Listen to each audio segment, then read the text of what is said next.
ஒன்று வாடா வாடா உள்ள வாடா டேய் தம்பி, பசி ஆயிடுச்சுங்க. அதுதான் டகார்னு கதவு நெரிக்கணும். உடனே வெயிட் பண்ணிகிட்டே இருப்பான், வாசல்லே வெயிட் பண்ணிகிட்டு இருப்பான். காலையில் 7 மணி 8 மணிக்கே வந்துடுவா. இன்றைக்கி நேரம் ஆகிப்போச்சுங்க. பார்த்தா மணி 11 ஆயிடுச்சு. எத்தனை மணிக்குடா வந்திருக்கிற நீ சாப்பிட்றதுக்கே? என்ன சொல்லிக்கிற, நேரத்துலேயே வர சொல்லிக்கிறேன்ல. எங்கள் ஆளுகள்லாம் உள்ளே இருக்கிறதுனால இவன் உள்ளே வச்சு சாப்பாடு கொடுத்தோம்னா உடனே உள்ளே இருக்கிறவங்கெல்லாம் வெளியே வந்து கத்த ஆரம்பிச்சிருவாங்க. மெயினாக எங்கள் ரோசி வந்து இவனை கண்டாவே பிடிக்கிறதில்ல, கத்துன்னு கத்துவா. அதனாலே வெளியே வச்சேங்க சாப்பாட்டை. இருடா நீ சாப்பிட்டே பயப்படாத. எதுக்கு பயப்படுற? ரோட்டில் வண்டி போகாமே இருக்கும். ஒருத்தர் கேட்டிருந்தாருங்க. அவங்க வந்து ஏங்க்கா நீங்கள் சாப்பாடு உள்ளே கொண்டு போய் கொடுக்கலாமலான்னு. அவங்க வந்து உள்ளே கொடுத்தோம்னா வீட்டுக்குள்ளே இருக்கிற கேட்டும் சரி டாகும் சரி இவனை உள்ளேயே விட மாட்டேங்கிறாங்க. அதனால தாங்க வெளியே வச்சு கொடுக்குறதா இருக்குது. நீங்கள் பார்த்துட்டே இருங்க. நான் உள்ளேயுமே எடுத்துகிட்டு போய் வச்சு கொடுத்து பார்க்குற சாப்பாட்டை. இவனே பயந்து சாப்பிடுவான். அது மாதிரி ஃப்ரீயாக சாப்பிட மாட்டான்.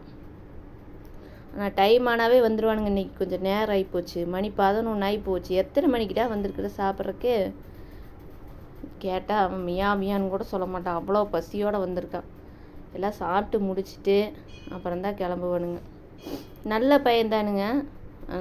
யாருமே ஏற்றுக்க மாட்டேங்கிறாங்க. எல்லாம் அடித்து துரத்தி வெளியே விடுறாங்க. பாருங்க, கப்பெல்லாம் நகுத்தி ஒரு கையில் எடுத்து வச்சு சாப்பிடுவான். பார்த்தீங்களா எப்படி கப்பை நவுத்தி சாப்பிட்றான்னு? வாடா கையிலையே அது ஒன்று பிடிச்சிட்டு அது வர நீ சாப்பிடு. கால் சுடுதா? கால் சுடுதே என்னமோ தெரியலிங்களே. காலை வேற ஊனி எடுக்கிறான். நான் போய் உள்ளே தாளை வச்சுட்டு போட்டு வரேன். அப்புறமாவது நீ உள்ளே வந்து உட்காந்து சாப்பிடுவியாம்மா? சரியா? ஃபஸ்ட்டு நான் நேரத்துலேயே வந்து சாப்பிட்டு போட்டு அப்புறம் கூட நீ போய் வெளியே போய் விளையாடிட்டு வா. இந்த 2 நாளாக என்ன பண்ணுறானுங்க, வா உள்ளே வா, உள்ளேயே உட்காந்து சாப்பிட்டுக்கலாம் வா. சாமி அந்த கதவை தாள வை சாமி, ரோசி வந்துடுவா.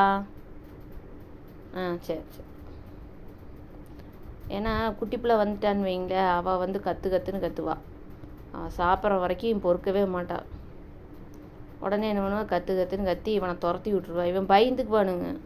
யாராவது கத்தனாவே பயந்துக்குவான். பயந்த வசையில் ஒரே ஓட்டம் பிடிச்சானா அப்புறமா வீட்டு மேலே ஏறி நின்று கத்துவான், சாப்பாடு கொடுமான்னு. எல்லாம் அடித்து கல் எடுத்து அடிக்கிறது.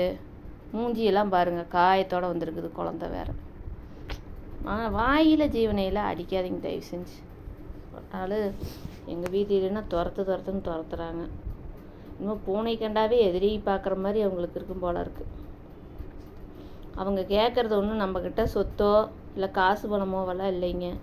அவங்க ஒரு நேரம் சாப்பாட்டை தான் கேட்குறாங்க, வேற எல்லாம் ஒன்றுமே கேட்கல. சாப்பிடு சாமி, பஸ்டனையும் வாடா தங்கம். சரியா?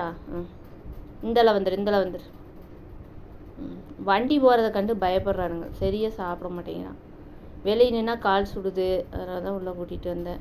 இந்த வீடியோ பிடிச்சிருந்ததுன்னா ஒரு லைக் பண்ணுங்கள், ஒரு கமெண்ட் பண்ணுங்கள், ஒரு சப்ஸ்கிரைப் பண்ணுங்கள். பாய்ங்க. நீ சாப்பிடு தங்கம்.